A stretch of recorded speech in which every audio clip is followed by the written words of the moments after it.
Guard Michael Harrison adjusted his red tunic as he walked briskly down Victoria Street during his lunch break. After 4 years of serving as a Royal Guard, he had grown accustomed to the curious stares and occasional photograph requests from tourists. But today he was focused on reaching the small cafe where he usually grabbed a quick sandwich between his duties at Buckingham Palace. The autumn afternoon was unusually busy, with London's typical mix of office workers, tourists, and locals all navigating the crowded sidewalks. Traffic moved in steady streams along the wide street, creating a constant hum of engines, horns, and the occasional screech of brakes. Michael had learned to tune out most of the city noise during his years of service, but something caught his attention as he approached the intersection near Westminster Cathedral. An elderly woman stood at the edge of the sidewalk, clutching a worn leather handbag and looking uncertainly at the busy road ahead. She appeared to be in her 80s, with silver hair neatly pinned back and wearing a navy blue coat that had seen many winters. Her posture suggested both dignity and fragility, and Michael noticed how she would step forward slightly each time the pedestrian signal changed, only to step back again as cars continued to rush past. Michael slowed his pace, observing the situation more carefully. The intersection was notoriously difficult to navigate, even for experienced city dwellers. The traffic lights had short cycles. Impatient drivers often accelerated through yellow lights or made quick turns that could catch pedestrians off guard. For someone elderly or unsteady on their feet, crossing here could be genuinely dangerous. As he watched, the woman made another attempt to cross. The light turned green for pedestrians, and she began to move forward with careful, measured steps. However, her pace was slower than the typical London pedestrian, and Michael could see that she would not make it across before the light changed. Sure enough, when she was only halfway across the wide street, the signal began flashing its warning. A delivery van approached from the left, and the driver seemed to notice the elderly woman at the last moment, honking his horn and swerving slightly. The woman stopped in the middle of the road, looking confused and frightened by the sudden noise and commotion around her. Other pedestrians hurried past her, focused on their own destinations. While cars began to inch forward impatiently as the light prepared to change, Michael felt his training kick in immediately. As a Royal Guard, he had been taught that service extended beyond ceremonial duties. Protection and assistance were fundamental parts of his role, whether he was on duty at the palace or off-duty on a London street. Without hesitation, he abandoned his path to the cafe and strode quickly toward the intersection. The woman was still standing in the middle of the road, now clearly distressed as traffic began to move around her. Her eyes darted back and forth between the approaching cars and the seemingly distant sidewalk she was trying to reach. Michael could see her hands trembling as she gripped her handbag more tightly, and he realized that what had started as a simple street crossing had become an overwhelming and potentially dangerous situation for her. "Excuse me?" "Ma'am," Michael called out as he approached her, his voice calm and reassuring despite the chaos of the busy intersection. "May I help you get across safely?" The elderly woman looked up at Michael with relief, flooding her weathered features. Her blue eyes, though clouded with age, sparkled with gratitude as she took in his distinctive red uniform and kind expression. "Oh my goodness. Yes, please," she said, her voice carrying a slight tremor of anxiety. "I seem to have gotten myself into quite a pickle here. These lights change so fast, and the cars are so loud and quick." Michael gently took her arm, positioning himself between her and the oncoming traffic. "Don't worry at all, ma'am. We'll get you across safely. There's no rush." His voice carried the same steady confidence he used when addressing visiting dignitaries at the palace. As they began to move forward together, Michael raised his free hand toward the approaching vehicles, a gesture that immediately commanded attention and respect. The distinctive sight of a Royal Guard in full uniform was enough to make even the most impatient London drivers pause and take notice. Several cars slowed down significantly, and one taxi driver even gave a respectful nod as they passed. "You're very kind, young man," the woman said, as they walked slowly but steadily across the street. "I'm Eleanor Hartwell. I've lived in London for 73 years, but I must admit these busy streets seem to get more challenging every year." "It's my pleasure, Mrs. Hartwell," Michael replied, adjusting his pace to match hers perfectly. "I'm Guard Harrison. Please don't feel rushed. We have plenty of time." As they reached the halfway point of the crosswalk, Michael noticed that several passers-by had stopped to watch the scene unfold. A young woman with a smartphone had begun recording the interaction, seemingly touched by the sight of the uniformed guard patiently helping the elderly lady. A businessman paused his phone conversation to smile at the pair, and a group of tourists pointed and spoke in animated whispers about the kindness they were witnessing. Eleanor seemed unaware of the attention they were attracting, focused instead on navigating the uneven pavement with Michael's steady support. "Are you one of those guards who stands outside the palace?" she asked with genuine curiosity. "I used to bring my children to watch the changing of the guard when they were small." "That was many years ago now." "Yes, ma'am. I serve at Buckingham Palace," Michael confirmed, carefully guiding her around a small pothole in the road. "It's an honor to serve there. Tell me about your children. Do they still live in London?" Eleanor's face brightened at the question. "My son lives in Australia now, and my daughter is up in Manchester with her family. I don't see them as often as I'd like, but they're good children. They worry about me getting around the city on my own, but I've always been independent." They were nearly across the street now, but Michael made no effort to hurry their conversation or their pace. "Independence is admirable, Mrs. Hartwell, but there's nothing wrong with accepting a helping hand when it's offered." As they stepped safely onto the sidewalk on the other side, Eleanor turned to face Michael fully. "You've been so patient and kind. In all my years in this city, I've rarely encountered such courtesy. Your parents raised you well, and your country should be proud to have you in service." Michael smiled warmly at Eleanor's kind words, feeling a deep sense of satisfaction that had nothing to do with ceremony or protocol. "Thank you, Mrs. Hartwell. That means more to me than you might realize. Are you heading somewhere specific? I'd be happy to make sure you get there safely." Eleanor looked around, seeming to get her bearings now that she was safely on the sidewalk. "I was trying to get to the post office on that corner," she said, pointing to a building about a block away. "I need to mail a birthday card to my granddaughter in Manchester. She's turning 16 tomorrow, and I wanted to make sure it arrived on time." "Well, can't have your granddaughter's card being late," Michael said with genuine enthusiasm. "Would you mind if I walked with you?" I was heading in that direction anyway. The truth was that Michael's cafe was in the opposite direction, but he found himself genuinely concerned about Eleanor making it to her destination safely. The streets around Victoria were always busy, and he had noticed that she moved carefully and deliberately, suggesting that navigating crowded sidewalks might be challenging for her. As they began walking together, Michael noticed that Eleanor seemed more relaxed and confident now. Their conversation flowed naturally, and he learned that she had been a school teacher for 40 years before retiring. She spoke fondly of her students and the satisfaction she had found in helping young people learn and grow. "Teaching must have been very rewarding," Michael observed as they paused at another crosswalk, this one much quieter than the busy intersection where they had met. "It was indeed," Eleanor replied, her eyes lighting up with memories. "Every day brought new challenges and discoveries. Much like your role, I imagine, serving at the palace and meeting people from all over the world." Michael had never thought of the comparison before, but he realized Eleanor was right. Both professions involve service to others, patience, and the ability to remain calm under pressure. "You know, Mrs. Hartwell, I think you're absolutely right. Though I must say, dealing with curious tourists is probably easier than managing a classroom full of energetic children." Eleanor laughed. It's a sound that was both musical and infectious. "Oh, you might be surprised. Children are wonderfully honest and direct.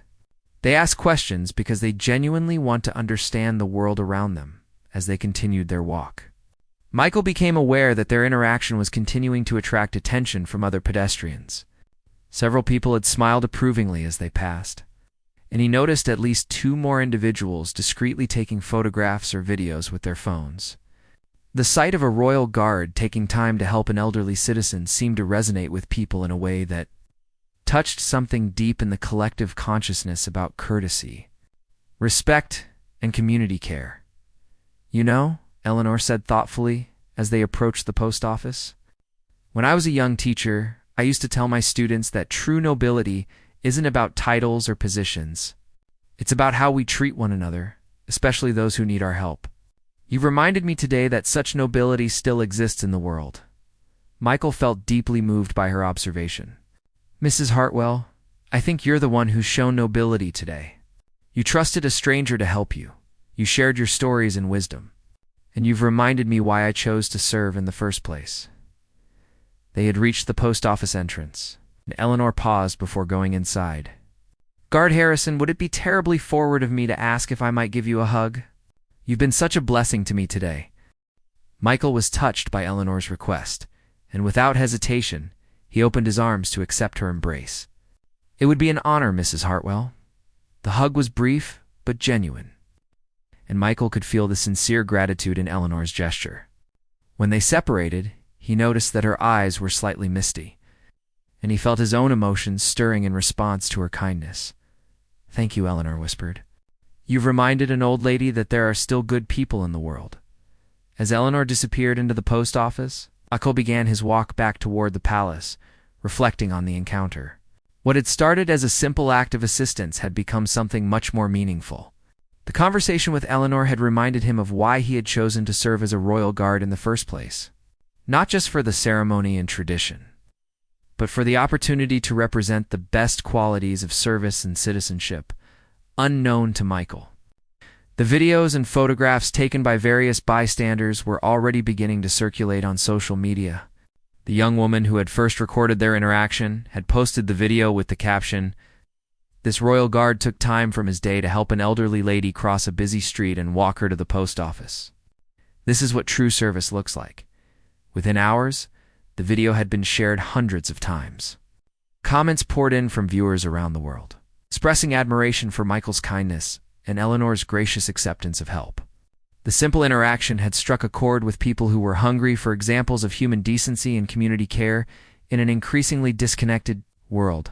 Sarah Chen, a social media manager who had witnessed the scene while walking to a client meeting, had also captured the moment on her phone. She was so moved by what she had seen that she decided to create a longer post about the encounter. "Today, I witnessed something beautiful," she wrote. "A royal guard noticed an elderly woman struggling to cross a busy intersection. Instead of walking past, like so many others did, he immediately went to help her.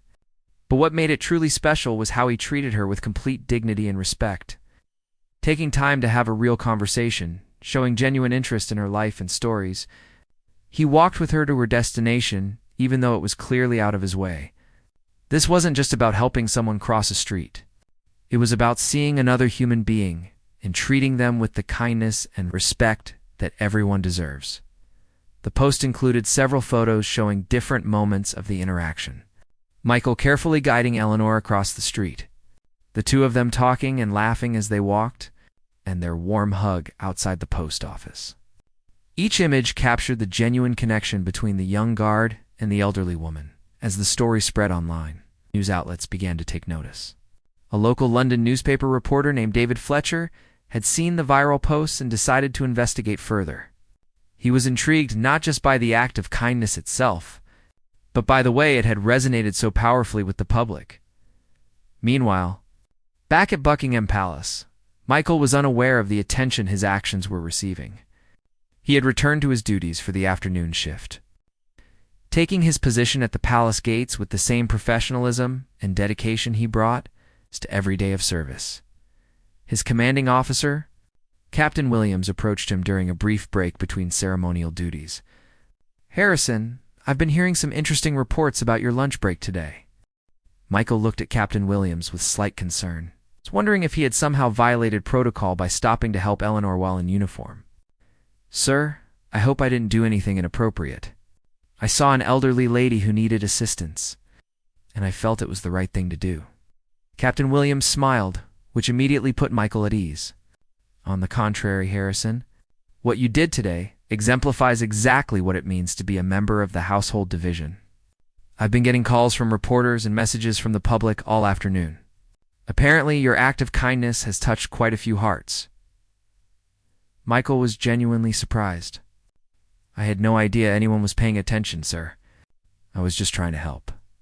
"That's exactly what makes it so remarkable," Captain Williams replied. You weren't performing for an audience or trying to create a favorable impression. You simply saw someone who needed help and provided it. The palace press office has been fielding inquiries all day, and the consensus is that you've represented the crown beautifully. As the afternoon progressed, Michael became aware of the increased attention from tourists and passersby. Several visitors to the palace. Gates had approached other guards asking about the guard who helped the old lady, and there seemed to be more photographers than usual, taking pictures of the guards on duty. Eleanor, meanwhile, had successfully mailed her granddaughter's birthday card and was making her way home on the bus. She had no idea that her encounter with the kind young guard had become the subject of widespread discussion and admiration.